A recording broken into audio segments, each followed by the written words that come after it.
Welcome back to another episode of CONVOS at Home.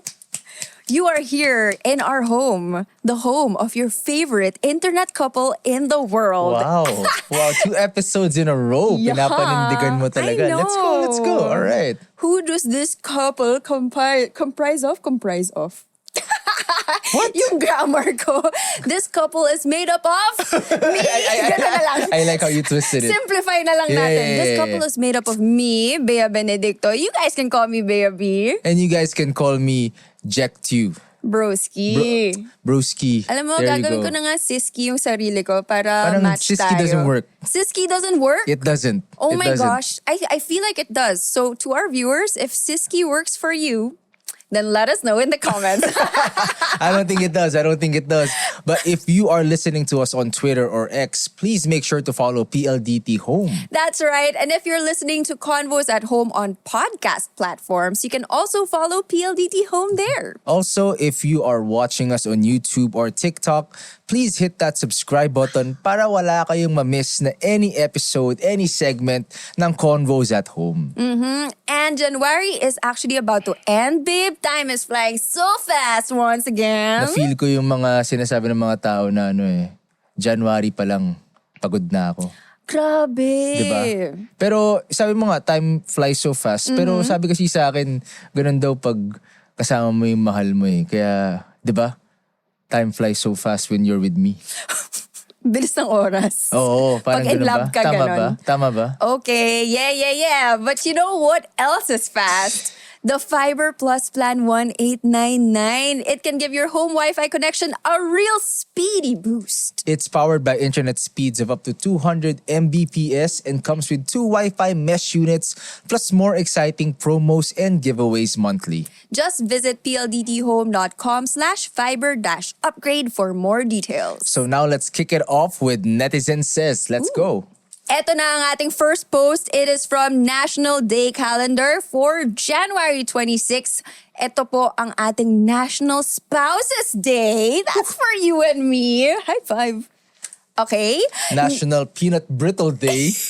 May ganun pala. Yum. We also have National Green Juice Day today. Wow. And National Spouses Day is observed annually on January 26, dedicated to recognizing spouses everywhere. Wow. The day reminds us to take time for our mate. Ayan, take time for me daw. From being thankful for fulfillment and security of a long-term relationship to the boost of morale and well-being provided by spouses. There are many reasons to celebrate. Yan yung nakasulat sa post. Totoo ba tong National Spouses Day? Ba't parang ngayon wala ito narinig? Oo, ang ganda pala nito. So, asan yung gift ko? Wala ba akong gift?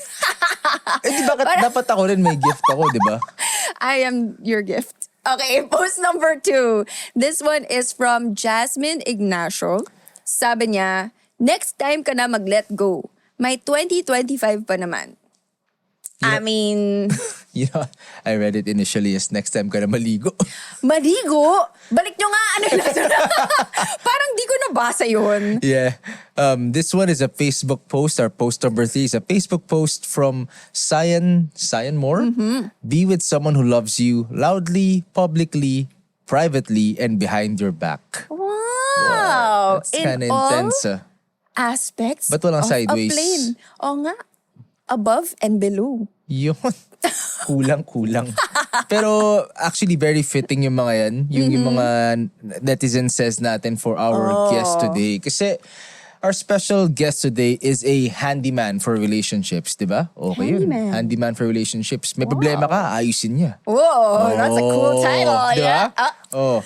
So he is a writer, certified life coach, and workshop facilitator for personal growth and emotional well-being. And he's here to talk about developing relationship repair skills. Yun, no? Let's give a warm Convos at Home welcome to Jello de los Reyes. Yeah. Woohoo! Hey, good evening. Hello. Thank you for having me here. There you I go. I don't know, cringe at the idea na ako yung handyman of relationships. Ganun ba?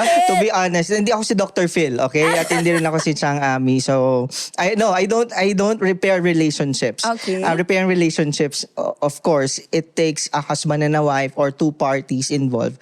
Nobody can repair somebody else's relationship. But as a life coach or as a coach, as a trauma-informed coach, that's something that I do. I help people somehow navigate through the back and forth of the communication. But that's not the entire thing that I do. That's just one portion of some of the work that I do. How did you get there? Like, how did you become the handyman? Yeah. Yeah. Oo. So, paano yun? Paano ka nakarating dyan? Paano ka naging life coach? Paano ka nakakatulong ngayon sa mga may relationship? Okay, so my original dream when I was young was to be a scientist. Pero hindi yun nangyari, obviously. I mean, marami namang mga bata, di ba? They dream to become a scientist or an astronaut. When I was in college, that's when I started writing. And so I dreamed of becoming a journalist. I wanted to be a journalist, a book author. But after 3 years of work, of establishing a career in writing, a burden was placed in my heart for the next generation.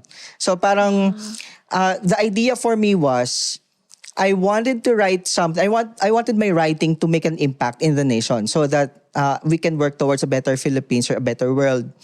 But somehow along the way, I realized that in order for me to really make an impact, probably writing is just one of those. I want to give my life fully into the work and really let the rubber meet the road. So I launched into a nonprofit organization. It's a church-based Christian organization that empowers students for leadership to become next generation leaders. That's where I spent probably the past 7 to 8 years of my life. Wow. So, para rin akong life coach nun.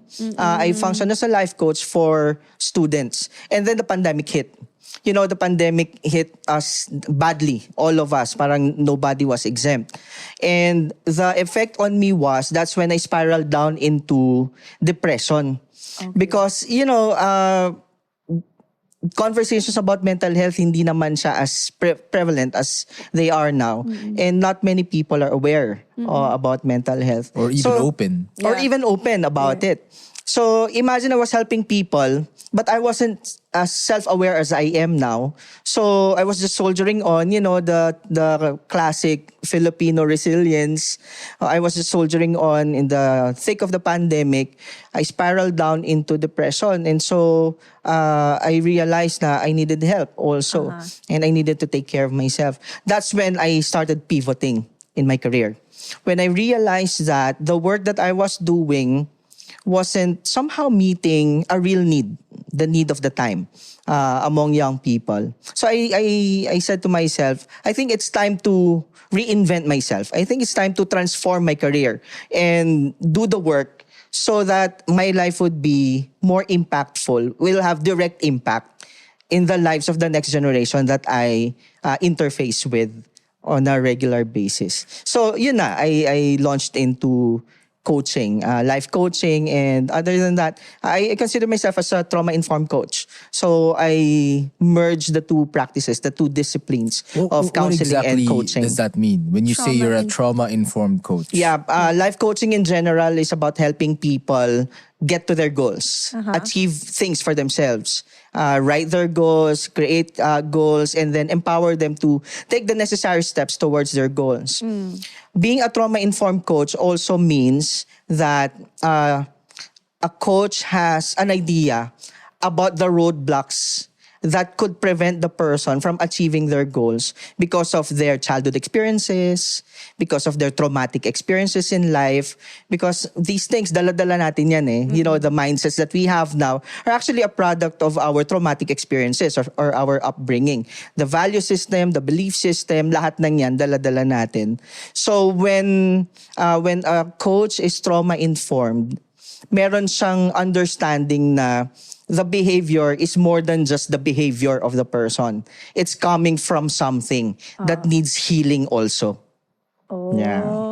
Probably coming from like a past experience or something. Yung sinasabi mo, diba, Yeah. sa akin that. Yeah. Wow. Parang, what inspired you? Or parang, you were, nung bata ka pa lang ba, yun na yung gusto mong path? Yung tipong, you're able to make a difference. Diba? Kasi yun yung sinasabi mo kanina eh. That's Yeah. what, you were doing something, pero hindi ka nakokontento kasi parang feeling mo hindi ganun kalaki yung impact or hindi ganun ka-significant yung impact niya, di ba? Parang ganun, di ko naisip yun na bata ako eh. Ganun ba? I didn't have the most beautiful childhood. I was exposed to the brokenness of the world, so to speak. So I won't detail everything kasi magiging drama anthology, no? Pero just suffice it to say that my childhood wasn't the ideal childhood that everybody dreams of. Maybe that's because of that. It made my heart tender. It made me in touch with the brokenness of the people around me, and it also created in me a burden to help those who are going through something. Kaya yun, I always had it in me na ever since. Wow. That's so great that it went through that direction instead of like the other way. Because a lot of broken people can just get more broken or just want to be more broken with other people. You know what I mean? That's right. So that's quite amazing. What made you choose to focus on the areas of, emotional well-being and parang personal growth? Yeah. Bakit ba't yun naman yung naisip mong field? Field ba ang tawag sa ganun? Yeah, you can say it. You can say that. Like I said, no, yung past 7 or 8 years of my life was devoted towards developing young people in the area of leadership already. But also that's when I realized that some of the students that I was working with, medyo may mga dinadala din sila that I didn't know how to really deal with or guide them through it. Especially in the area of mental health. That was an intimidating topic. Parang the impression was it takes a specialist or a professional to be able to help somebody in that area. Do you have like just like a basic example? So I was intimidated in that idea, no. So ngayon, yun nga, no, when I realized that ang taas na nung problem natin when it comes to mental health. Did you know that there are 3 million people in the Philippines who are diagnosed with depression? Wala pa din yung mga undiagnosed. Around the world, 450 million people have some sort of mental illness. Sobrang dami. And in the Philippines, 1 or less than 1, I don't know how they computed it, but less than 1 in every 100,000 cases of mental health patients in the Philippines, less than 1 lang yung mental health professional. So if they need to go to a psychiatrist, a psychologist, or a counselor, there's less than 1 in every 100,000 cases. So now that prompted me during the pandemic, because at the peak of the pandemic, many people slipped into depression and many other mental illnesses. If I'm not a psychologist nor a psychiatrist. I didn't study psychology in college. I didn't have a degree. But if I couldn't do something in terms of intervention and rehabilitation and cure, I could do something in terms of prevention. And prevention would mean helping them gain emotional well-being, knowing how to handle our emotions, knowing how to release our emotions, process our thoughts, cultivating healthy relationships, boundaries in relationships. I would already do much in the fight against mental illnesses. Kasi, di ba, prevention is better than cure. Imbes na ang taas ng statistics, pwede nating mapababa if we will be able to raise the right kind of awareness among people na wala pa sila sa ano man tawag dyan, wala pa sila dun sa statistics of patients. What are the common issues that you've experienced with the people you've spoken with? Yeah, I think especially I think I can say this na malaking factor in our brokenness is our experiences of our relationships. Relationship at home, relationship with our friends, or any kind of relationship that we have. We are broken deeply by relationships. But at the same time, it's actually also relationship that heals us. Right. Diba? So parang it's the mystery. And it's also the cure. Now it's relationship that wounds us deeply, but we also heal in relationships when we find ourselves in a healthy or safe relationship. So to answer your question, Jech, ano ba yung mga common? I think the common things that I observe, number one, ay unmet needs. When in a relationship, one person has unmet needs, whether that's in the context of children to family, to parents, or between spouses or friends. Kapag ka may unmet needs, pagka may neglect doon sa emotional, physical, mental needs of a person, it creates a wound. Another one is disrespected boundaries. When a person overstep the bounds and does not respect the boundary of a person, yung physical boundary, emotional boundary, and all that. Another one could be failed expectations or unmet expectations, and then broken agreement. So kapag usually when you look at your relationships that failed or relationships that somehow have fallen apart, maaring mag-fall doon sa mga yan. A boundary was disrespected, or a need wasn't fully met, or an expectation was not met, o kaya naman an agreement was always broken. And this isn't just in the context of, like a partner, di ba? Parang it can be with a friend, with your family talaga, di ba? How? Pwedeng sa bahay, pwede rin sa office actually, pwede rin professional, magulang, di ba? Pwede sa rin sa kapatid. magulang, and even among friends. Wow. Oo. Parang ito yung 4 na basic root causes, would you say, for relationship dysfunctions? Yeah, I'm not saying that it's the all-conclusive list, no? Yeah. Pero according to just my tiny exposure, the people that I have been dealing with, those are usually the 4 big things that they encounter. May unmet needs ka ba? Okay naman. Wow. Are Yung you proud of boundaries ko, yourself? respect mo. He says that like that. How could you? No, all good. But how do if people don't have like access to talk to someone like you, how will they figure these things out? Diba? Parang, or is it like a must na may nakakausap sila?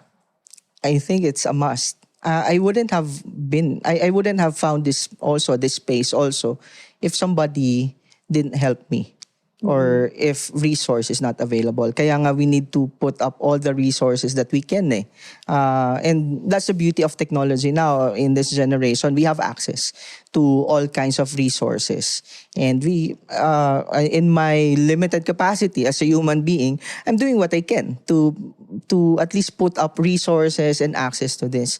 That's also why I created some sort of a Facebook community for people who are going through something. Tapos when they enter into that community, it's called The Space, by the way. When they enter into that space and they need help, I can just connect them to whatever help they need. For example, they need professional counseling, or they need a coach or a psychiatrist. I'm building that network of professionals. Parang pag nandun sila sa community, at least hindi na sila mahihirapan, because sometimes that's a basic question that needs to be answered. Papaano ba? Paano ko ba ito matututunan? Paano ko ba ito i-address? At least there, may resources that we share there for learning, for awareness, and also merong help that they can have access to. Where can people find Yeah, this? it's on Facebook. It's on Facebook. So the link is facebook.com/welcome to the space. Ayun. So, yeah. Sakto, it's a safe space. It's kind of like CONVOS. Thank you so much Right. again for guesting here. Kasi malay mo yung mga viewers or listeners namin could also benefit from something like this. It's I think it's very interesting kasi like what my question always is, for example, you need someone to talk to, parang or you need like a life coach. I want to understand like how it's really contextualized. Parang paano ka na natutulungan in a concrete way. But I think parang what you just described, just creating a community, that's also another mode Yeah. of helping other people out there, diba? Yeah. So parang hindi kailangan na one-on-one.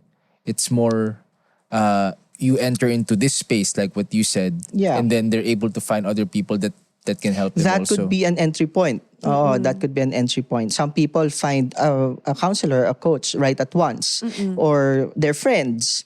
Pero different different situation for different people. Yes. As long as nandyan yung access, they can find access to whatever help or support they need. Oo. So Navigate na rin. Yeah. So Jello doesn't just coach you; he also gives you access to other things, diba? Oo. Yeah. Yeah. Pero your focus is on relationships, right? And relationship repair skills, right? Yeah. Okay. How can relationship repair skills benefit our lives? Like, Actually, what is relationship repair? yeah, what is this? Yeah. Yeah, it's not a very familiar concept, no? Especially, siguro, wala pa siya sa conversation, yung idea of relationship repair skill. Ang mas common siguro na idea is conflict management. Okay. No, pero relationship repair is more than just conflict management. It's more than just managing a conflict. Relationship repair is repairing the relationship. I want to say it at the onset na not all relationships are worth repairing. Okay? So, some relationships that are abusive, for example, no, hindi natin yan ipupush na i-repair. But when a relationship is worth repairing, we do the work of patching things up, mending things, talking about it. So, bakit natin kailangan yung relationship repair? Because we grew up in a culture that doesn't do repair skills intentionally. For example, kapag nagkaroon ng conflict at home, how do parents and children usually resolve conflicts at home? They don't. We don't. We don't. Same. Di ba? I was gonna say we don't. talk about it. We just Nililipas lang siya, avoid. nililipas We lang. just avoid it. Di ba? We just avoid it. We just go with the silent treatment, lock doors, stonewalling or emotional cut-off. That's the usual things that we do, di ba? So hindi na re-repair. Tapos we just let time go by. Pagka feeling mo malamig na tapos niyaya ka na ulit ng mama mo na kumain ka na dyan. Parang that's just your cue na okay na, kinakausap na ako.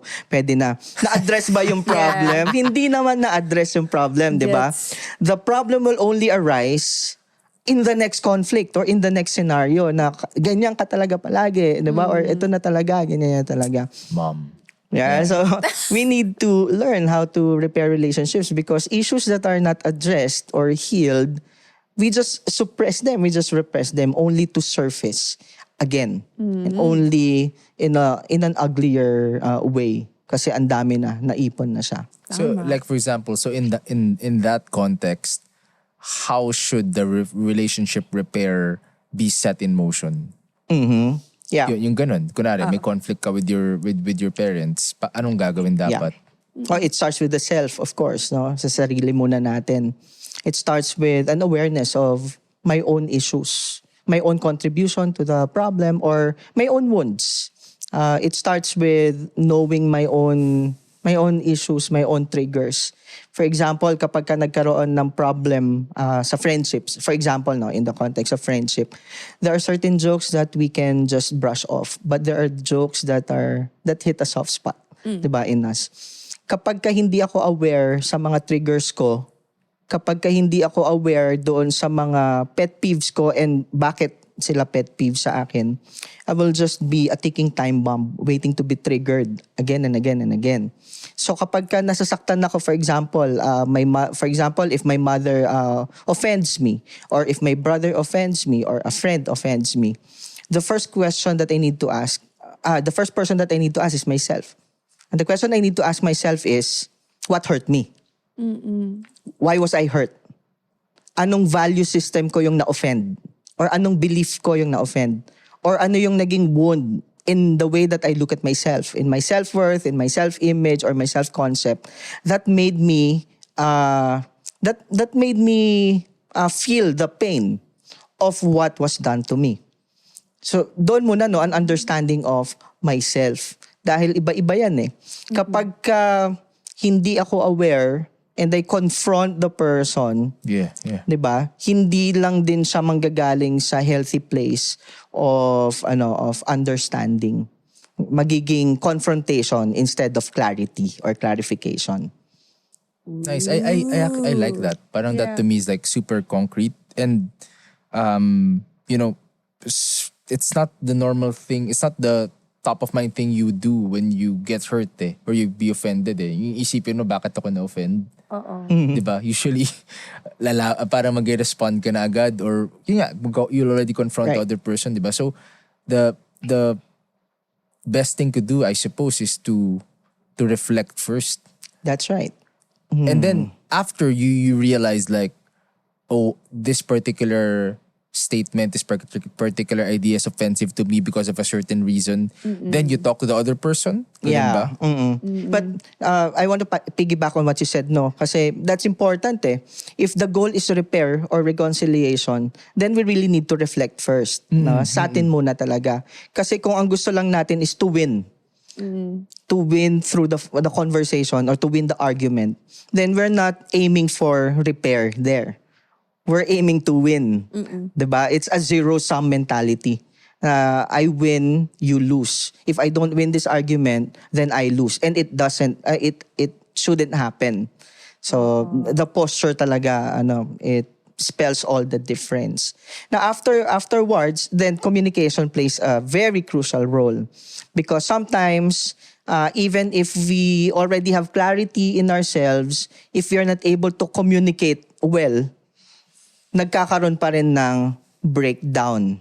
Nagkakaroon ng breakdown sa kung paano natin kino-communicate yung even our good intentions to repair. And I suppose that there will be instances where even after you communicate, I guess to the best of your capabilities, the other person is medyo closed off din, di ba? Parang hindi ka niya intindihin. Pwede rin, yeah. Pwede rin. Kaya nga sabi ko kanina, di ba, yung relationship repair Not all Not all relationships are worth repairing, but relationships that are worth repairing, we do the work.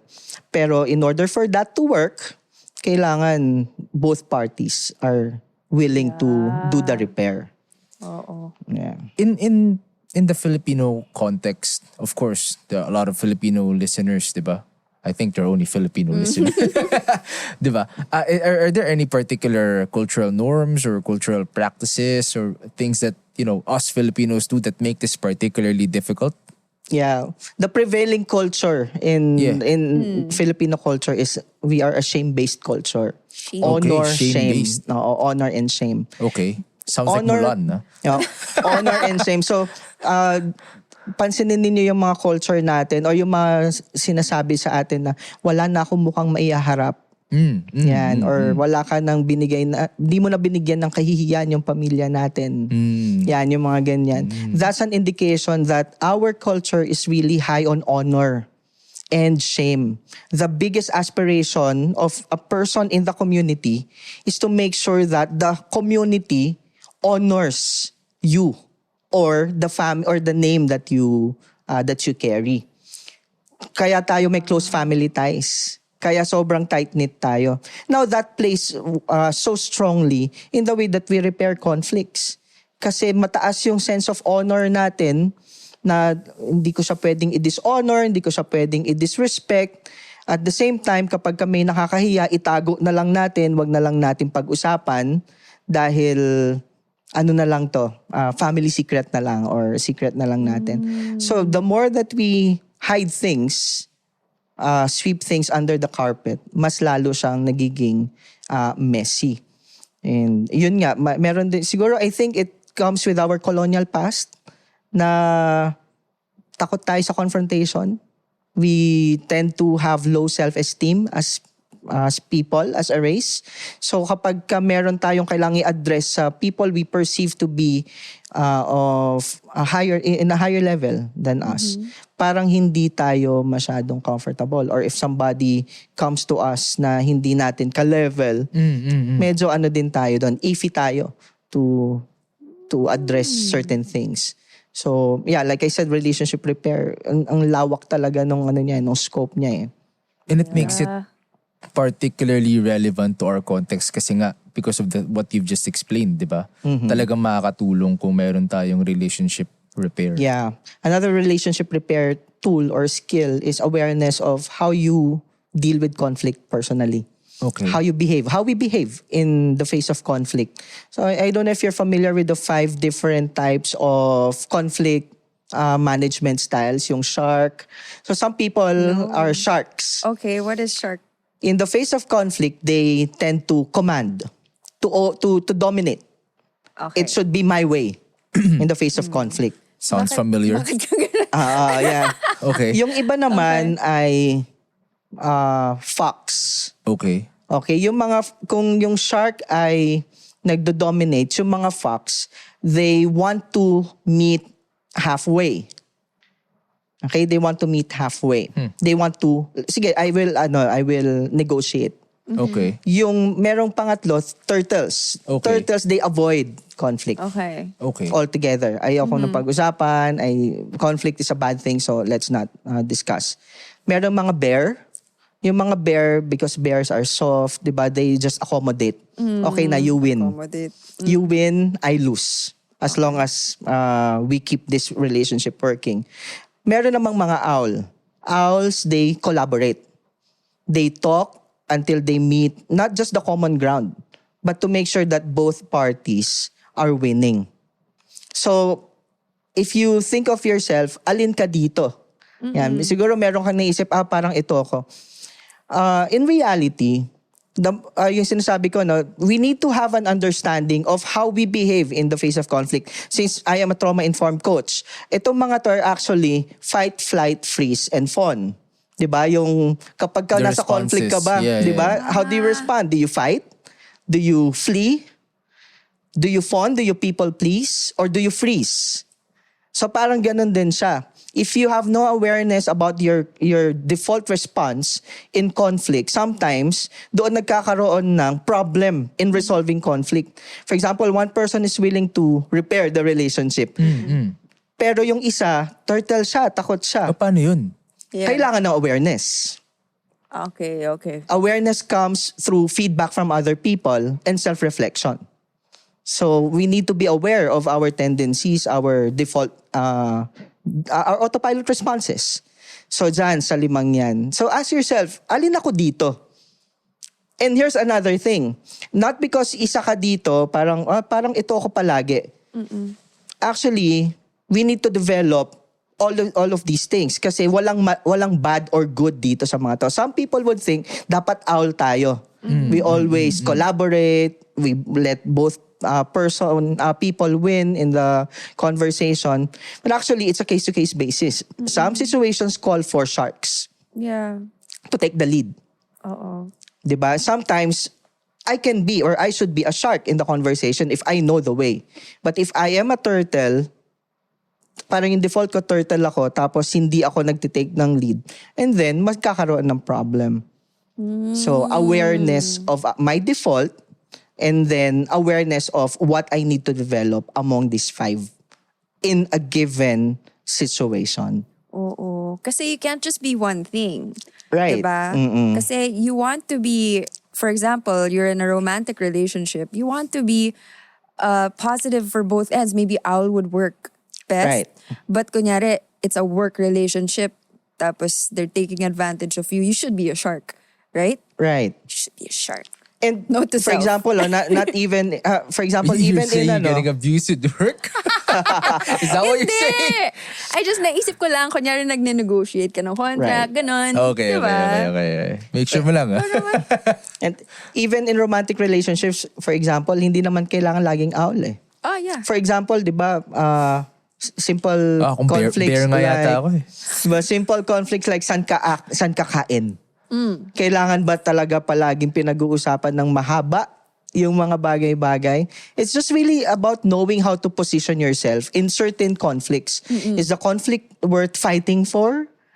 Or is the conflict just some petty thing that you can really just forgo? Oh, you have a lot to think about, babe.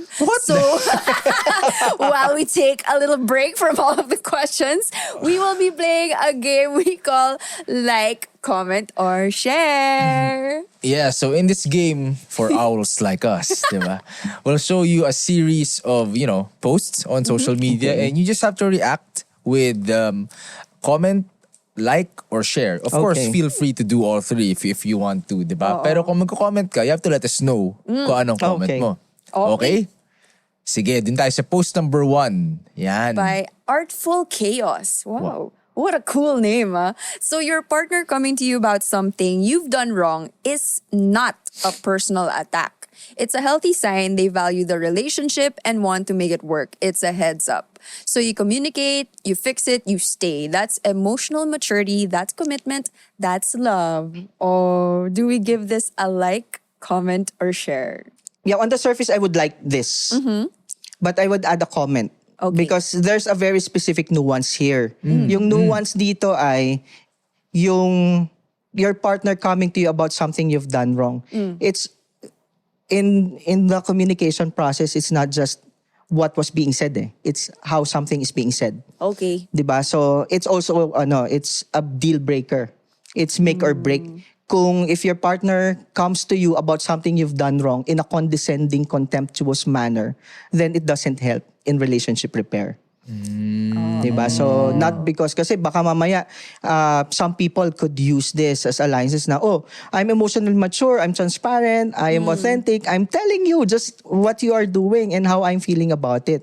But communication plays a key role. The way you deliver. The way we deliver it. Because, diba, the words that we say is just a part of the entire communication process.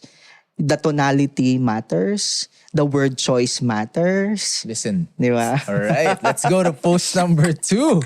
Ito, si Mommy Pepot.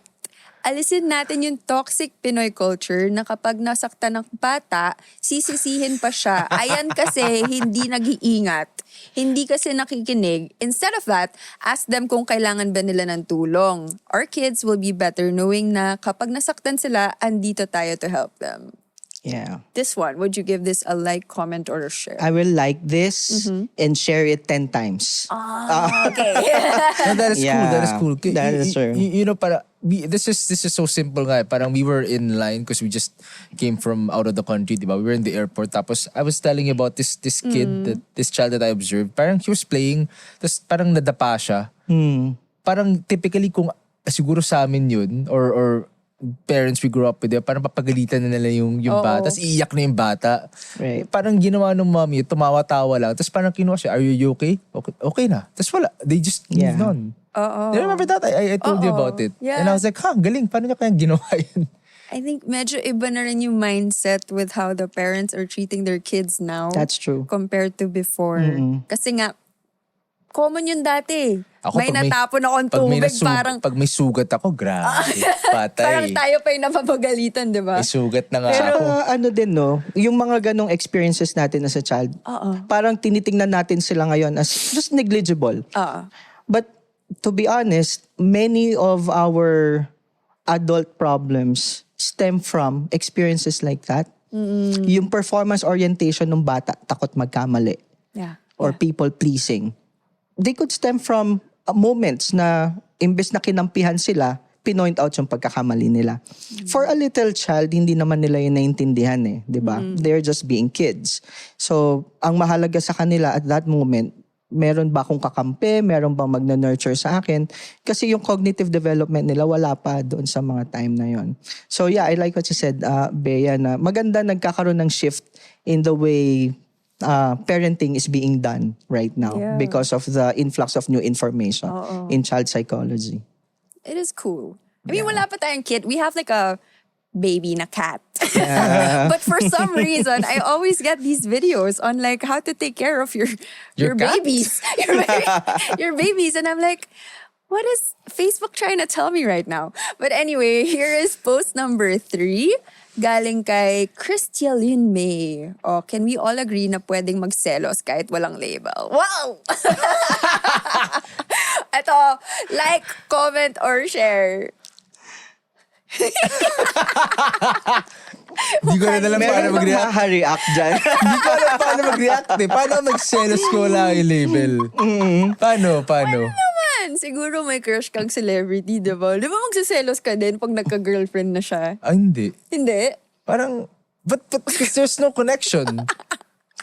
Wala. Parang emotionally connected ka lang. Sige, I think my comment here is, the emotion is valid. It will be valid. Okay. Kasi hindi naman mararamdaman ng taong yon yung selos, kung wala namang, it doesn't happen in a vacuum na one-sided. Kasi walang label eh. Pwede rin naman kasi, no, it's a case-to-case basis. So pwede rin kasi na merong nangyayaring understanding or dynamics already there. Or kahit wala, sabihin natin nagsiselos pero wala naman, ano lang talaga, nag-a-assume lang. That emotion is valid. Okay? But what you do about it, that's what will set the difference. What you do with that selos. Kasi, di ba, may karapatan naman talaga tayong makaramdam ng selos kasi emosyon natin yon. So, inspect that emotion. Why do I feel this way? Kasi yung mga selos na yan are actually just a doorway, a clue towards a deeper need. A need for affection, a need for affirmation, for validation, 'di ba, for nurturing. Kaya tayo nakaramdam ng mga ganyang mga pagsiselos. But what you do about it, yun na yung magsiset ng difference in the context of the relationship. Kung you're in a relationship, in a committed relationship, then pwedeng pag-usapan. Pero kung walang label, do the assignment first. Clarify niyo muna siguro, no, kung ano ba yung commitment natin. May labels pa ba this day and age? Ano bang mga labels ngayon? Parang nung time namin, di ba dati parang MU, ganun? May MU pa ba ngayon? I have no idea what you're talking about. I think man. parang Gen Z. wala na. Parang Wala no na? label na nga yata. No label. Yung what used to be mutual understanding is now considered a no label relationship. Maybe As that's far as I know. maybe that's why Baka maybe that's yun the yung context of ganyan. this I post. think so. Parang may thing sila, Yeah. pero hindi pa sila. And other people kasi go into a no label relationship by preference. They really want to be in that kasi ayaw nila ng commitment. Pero I don't know. Interesting. It's Interesting. complicated matter. It is Right. so complicated. Ito, last post, babe. From you gave me the longest. Mahaba, You gave me ikaw the naman. longest one. All right. Post number 4 from AJ Torres. When Filipino families are faced with conflict, we value silence over resolution, which is what you said. Bahala na kung may problema basta walang mag-aaway. Because of this, these problems which could have been fixed long ago are allowed to fester into resentment and trauma. Exactly. Wow. Exactly. So how do you react there? Is that a... I would like and then share and then comment exactly. Louder. Because Nice, that's nice. actually No, true. but that's true. I think parang that sums up a lot. I mean, it's not for all families, pero For a lot, no? for a lot of families, ganun. Diba? Parang yun nga yun. Actually, natawa ako nang na-describe siya. Parang nag-away kayo ng magulang mo. Minsan sobrang petty, di ba? Oo, wala Pero lang, nag-away kayo. wala nag-away kayo. It's parang silent treatment. Tapos parang mamaya-maya nga, kumain ka na. Kumain ka na. Parang ganun. So, parang okay na tayo. Okay na. Ano oras tayo alis? Parang ganun na, di ba? So parang okay ka na. Oo nga eh. Okay, so ito, post number 5 from Yu. Never misses. Never misses. Damn, he don't miss. Sabi niya, healthy relationships require communication, trust, shared experiences, personal growth, and care. Ayan, 5 ang kanyang elements. Building and maintaining these connections takes time and effort, but it is worth it for the joy and fulfillment they bring to our lives. Wow. Heart. Triple heart. Yeah. Yeah. Ito, like, comment, or share. Yeah, I would like that post and then add asterisk and forgiveness. And forgiveness. Diba? Wow. Required. Oh nga, that's I- a I- nice yeah. that's a nice one. Forgiveness. Yeah. Yeah. I also like the post because it's parang yung display picture si Tupac. Babola ako. Okay, thank you, Jello, for participating in our game. Huwag mo na siya pansinin sa Tupac. Okay, so give your home Wi-Fi connection a boost when you avail of Fiber Plus Plan 1899. That is powered by internet speeds of up to 200 Mbps and comes with 2 Wi-Fi mesh units plus more exciting promos and giveaways monthly. Just visit pldthome.com/fiber-upgrade for more details. There you go. So, let's go back to the hard-hitting questions. A while ago, we were talking about what do you say? Deep Elements? The elements from Tupac's post. Diba? Can you break down the different aspects of relationship repair? Ito. Parang how does it apply to, self-awareness, as you've said, which is the first one, to friendship, to romantic relationships, and then, of course, to family dynamics. Right. So I know it's kind of a loaded question, but yeah. please take your time. I'm happy to hear what you have to say. Yeah.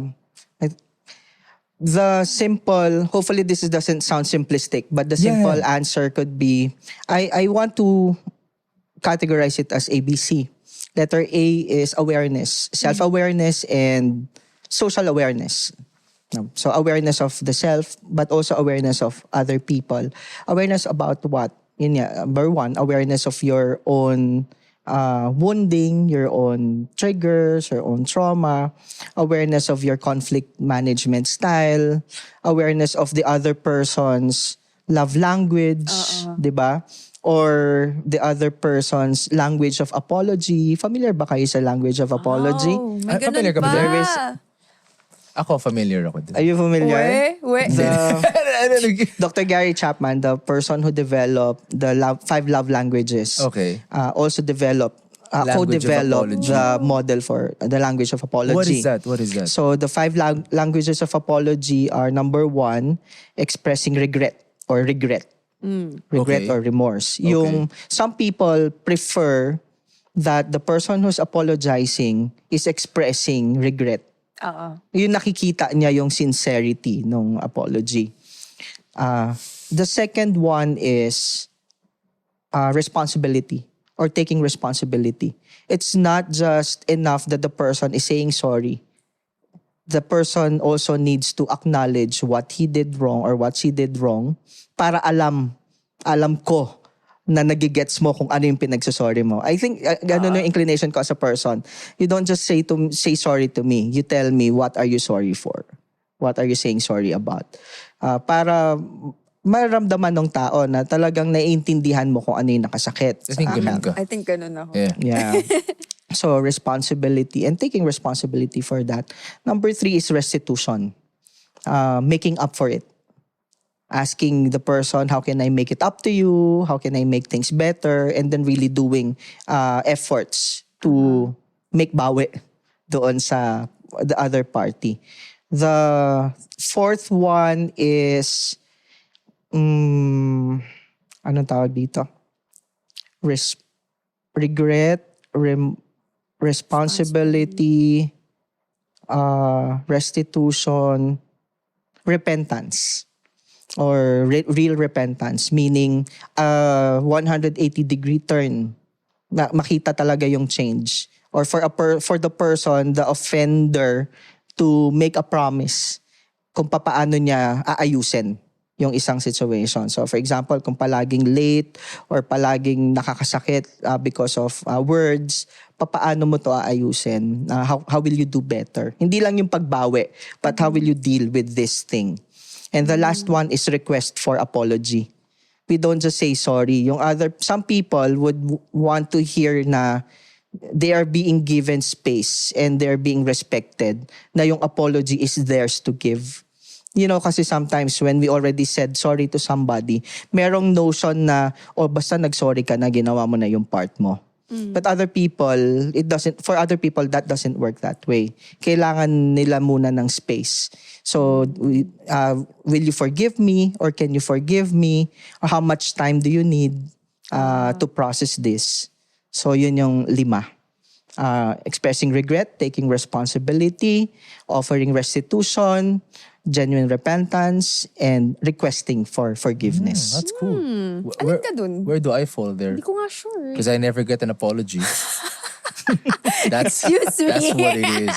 That's why we can't even put me in any one of those 5. Yeah. Right? Grabe ka ha. But that's just the default, no? Kasi actually, sa letter C, later communication na maganda na when we're apologizing, we include elements of these 5 Yeah. para all bases covered. Kumbaga, na-hit talaga natin yung kung paano mag-apologize to the person. So yun, letter A is awareness. Awareness of your own tendencies. Letter B is boundaries. Okay. Yeah. Boundaries or respecting one another's boundaries. Boundaries come in different forms. Emotional boundary. So we respect other people's emotional boundaries.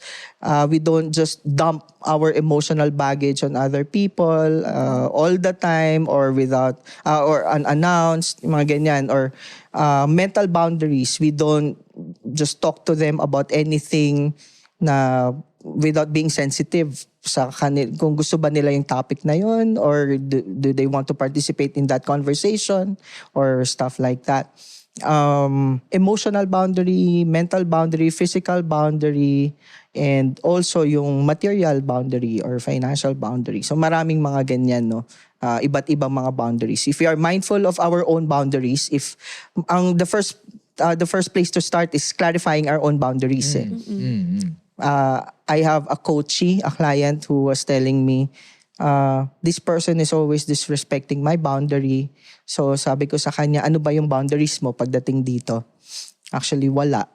Sabi ko, so the person isn't disrespecting your boundary.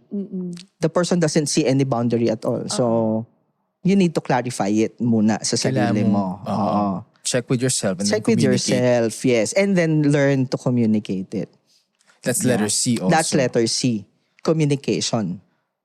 Learning how to communicate your needs, communicate what you feel, communicate your thoughts in a way that promotes clarity and reconciliation.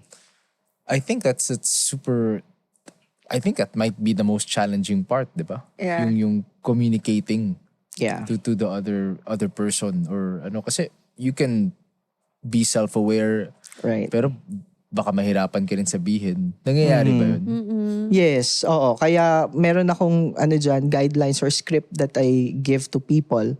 Kapag if you are the offended person and you want to bring up something with the other person, how do you say it?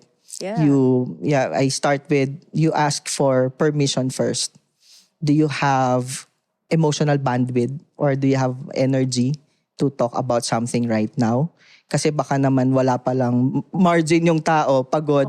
So kapag pinush natin yung conversation, hindi lang din magiging okay. So ask for permission and then gentle start up.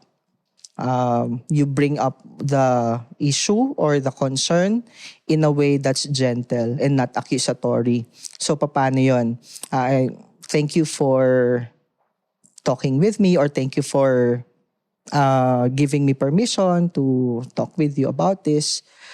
There's something that I want to bring up, and then use I statement. You say when this is how I feel or this is how I felt when this thing happened.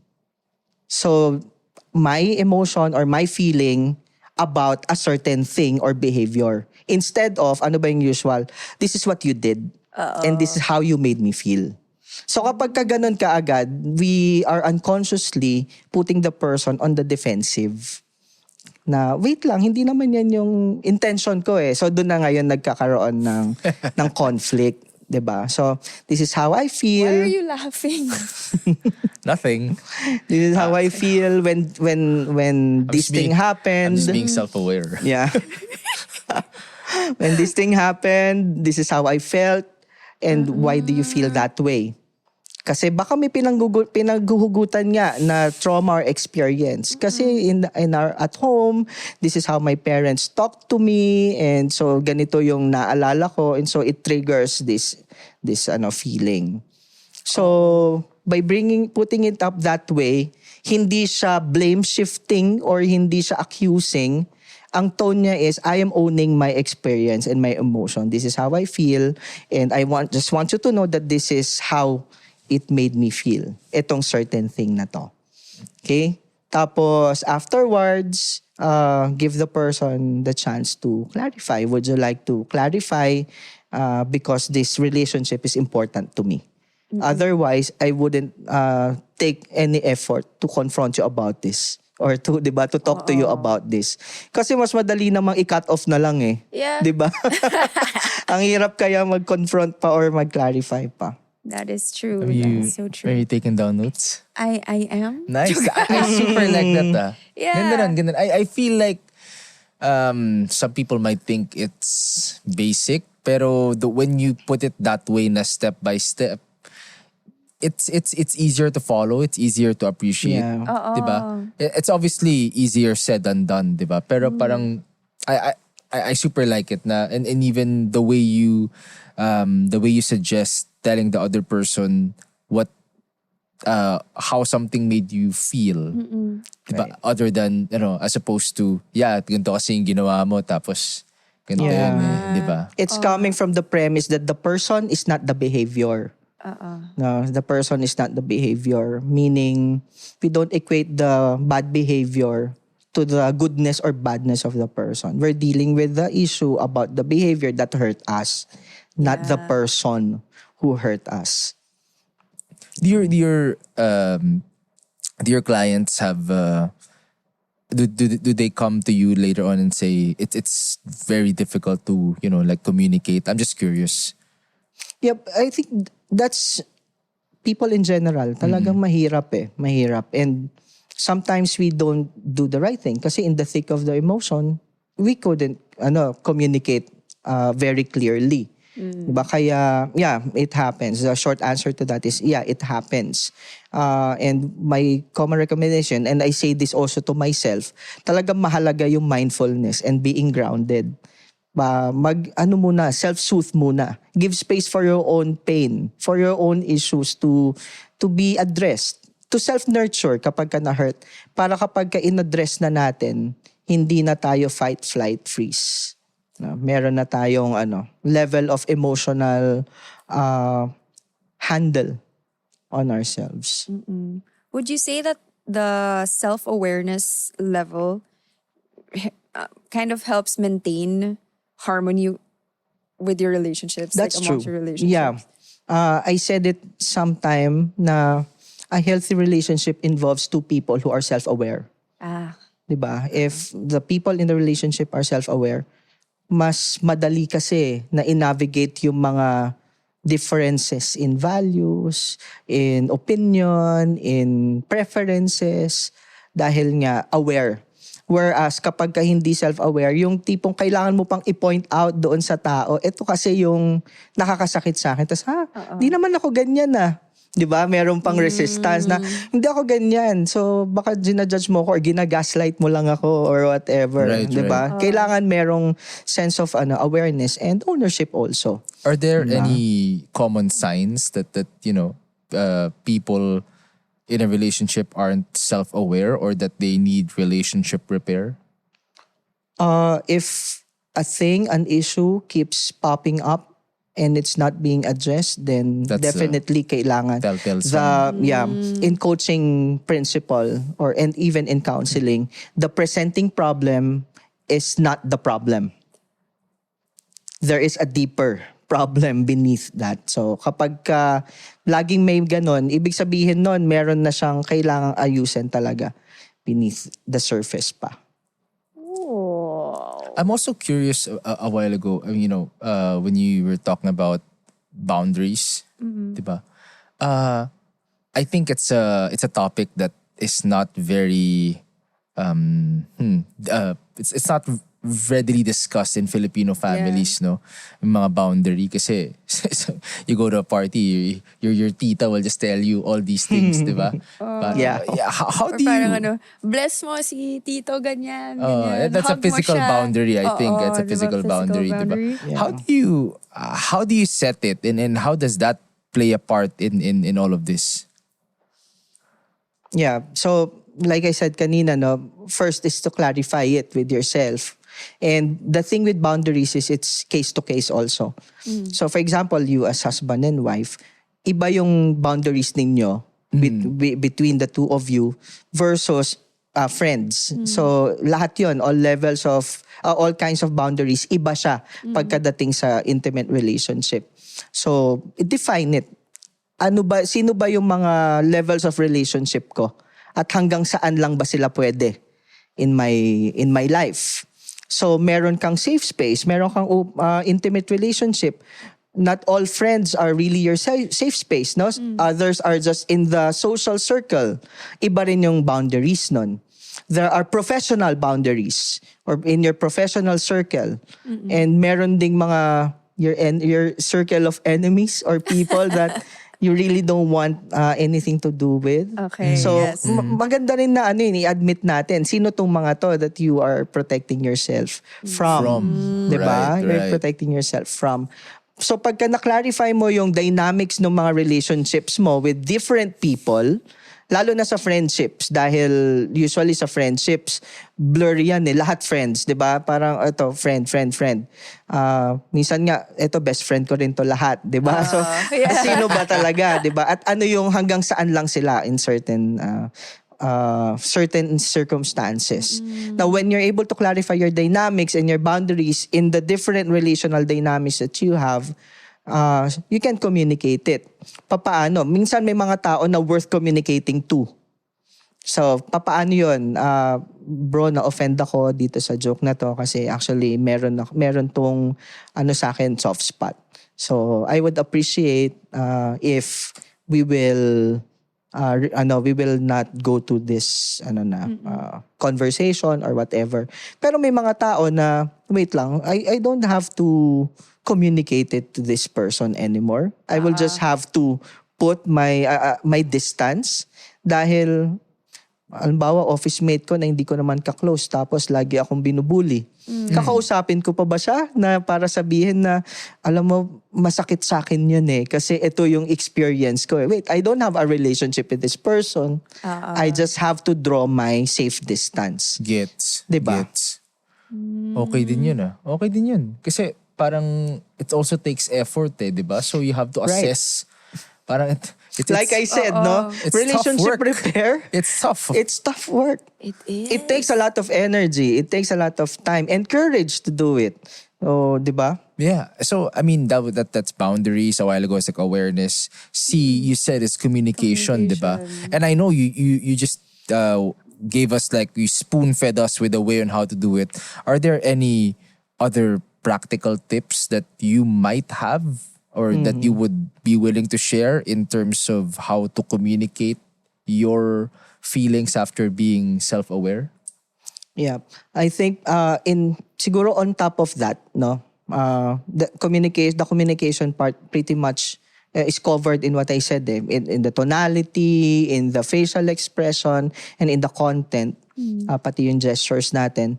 But I think one important thing to add there is managing our expectations when we do relationship repair. Okay. Because sometimes hindi naman papareho na nasa headspace of wanting to repair or yung readiness to repair or yung headspace, yung understanding of the situation. So maganda rin na we manage our expectations in that way so that we can prevent also yung further disappointment. Paano yun? Sa sarili natin, no? Yung kaya mahalaga na we are grounded in our own worth, in our own self-concept, our own identity. Kung ano ba yung values natin, we are self-differentiated. Ibig sabihin, you know who you are. Para kapag you work with a person in relationship repair, regardless if the person responds well or not, hindi na ganoon ka sakit or hindi ganoon ka devastating dahil loaded ng expectation. Yung, nag-effort ako, ganyan. Maybe the person, diba, the person is just really in the process of developing awareness or healing from an emotional wound. Yeah. This is hitting home. No. I don't mean to laugh, but sometimes I just remember certain things. Not Certain necessarily people. involving you, just Yeah. certain people and man. Yeah. So I mean, it's also obviously, like as you said, tough work, a lot of concepts, a lot of things that people don't really talk about, and it's definitely like a loaded conversation that the one we're having now, Dami diba? ko natututunan. Dami ko natututunan, Oo. but not everyone might have the headspace for the conversation like this. Parang if there is one key takeaway that you just want our listeners or our viewers to leave or to impart to our viewers that they can implement immediately in their own relationships, what would it be? Yeah. Work on your own healing so that what you bring into the relationship are not toxic, but are life-giving. So if I work on my own healing, my issues, my traumas, I will no longer project them to the people who I'm in a relationship with, whether that's friends or family members or workmates or romantic relationships. I need to work on my own healing. Para with healing, with awareness, I would know kung, wait, akin to, issue to. Hindi sila kasama dito. Hindi sila kasama dito. And also, kapag natitrigger ako, I would know also how to communicate it to them, but not in the way that's accusing them, but in a way that's just helping them be aware na this is how you are affecting me or this behavior is affecting me. Not work on your own healing. A healed person will not project issues and bring toxic in their relationship. Cool. You like that? Oh, that is You like nice. that? Is that a segue Yeah. for you? While it's still fresh, so It you is can. sort of a segue. It is a sort of a segue to our next segment, which is quote of the day. So dito we close the episode. But if you were to share on social media a quote, a phrase, or an idea na you picked up from our conversation today, what would it be and why? It can be serious or not. Sige, you can go ahead. No. You can go Ako ahead. muna? Yeah, or Sige. Jello would if yeah, you would. or would you Yeah, like you to go go ahead ahead? first. Oh, sige. But I'll take it. So, So, yung sinabi niyang huli. hindi naman sa ganon. Pero, I like that it all goes back to yourself first. And I also like the ABC. It makes it super breaks it down kind of for someone who's not parang I never super thought about this relationship repair. I mean, it's something I actively try to do with my husband, but hindi siya ever parang inaral. You know what I mean? Like I never read a book or listened to anything about it, but the ABC, it really puts things in order. Like ayun na, awareness, boundary, tapos communication, which super makes sense. So, yun for me yung pinaka na pick up ko from our conversation today. That's cool. Mine is actually the same. I find the topic to be super interesting, and I appreciate that Yeah. you broke it down as simply as possible. Yeah. Diba? That I really appreciate that. That's what maybe sometimes I keep on asking questions. I'm really trying to understand because it's so easy to say, yeah, you communicate. Oh. Yeah, be self-aware. Or like, yeah, I'm listening to you. Let's fix our relationship. Pero how exactly do you do that? Oo. Right. Very Is- practical. Yeah, how no? exactly do you do that? People don't really say how diba? Yeah, so ABC I like, but on the other side of the fence, I also like the idea which you validated na not all relationships also are worth repairing. I think it's a reality maybe Right. that people need to face, especially if you're a people pleaser. Yeah. Diba? Parang wala. Sometimes, that's why I was asking you parang, I suppose sometimes you do your best, you communicate, pero wala. Yung Yeah. kausap mo, wala The wall, wala. Wala, di ba? Yeah. So, wala. Kung ganun, I suppose you just move on. Di ba? Yun. Parang to me, it's not really something that I need to be validated. It's more a reality that I think people don't want to accept sometimes. Yes. Diba? Yes. Na parang wala. Some relationships are not worth repairing. That's true. Yeah. For me, conflicts and offenses are inevitable in any relationship. That's why if a relationship is worth keeping, then let's do the work of relationship repair intentionally. Intentionally. Yan. Mic drop right there. So, diba? Well, thank you so much, Jello, Thank you for also. spending time with us today. I know. learned so much. Yeah, I super appreciate Yeah. the explanations. Oo. I can't emphasize that enough. Parang may context talaga and it's concrete. Concrete That's examples. That's diba? what I like. He told you how to start a conversation, things like that. Because it's easy to say. Yeah. Communicate. Yeah. But how? How? Oo. So kung hahanapin ka, Jello, where will we find you online? Aside from the Yeah. space. Yeah. I have a coaching Instagram account. It's Coach Jello de los Reyes. You can also find me on Facebook. I have a Facebook page, Coach Jello de los Reyes. You can also email me at coachjellodelosreyes@gmail.com. Nice. That's just Right. one word, no? Yes, that's just Yeah, one word. dire-diretso lang. Dire-diretso. Yeah. Ikaw. Ikaw Sabay kasi. tayo. Syempre. Sa akin kasi may Na-repair underscore. ni relation. Ikaw kasi may underscore. Okay, my underscore kasi sa akin, it's at Bea_Benedicto. But yours is a full Jech you across all social media platforms. Yeah. Facebook, Instagram, TikTok. TikTok. Yeah, TikTok. Oo. Yeah. Yeah. There you go. So if you guys want to find us, ayan po ang aming mga socials. And that wraps up our episode for today. For more internet things, Please do sometimes it's serious, sometimes it's fun. This one's super enlightening. Please follow PLDT Home on Facebook, Instagram, Twitter or X, TikTok, and YouTube. Don't forget to give your home Wi-Fi connection a boost when you avail of Fiber Plus Plan 1899. That is powered by internet speeds of up to 200 Mbps and comes with 2 Wi-Fi mesh units plus more exciting promos and giveaways monthly. Just visit pldthome.com/fiber-upgrade for more details. And this has been Convos at Home by PLDT Home. A space for conversations best shared at home. Catch you guys next time. Bye. Bye.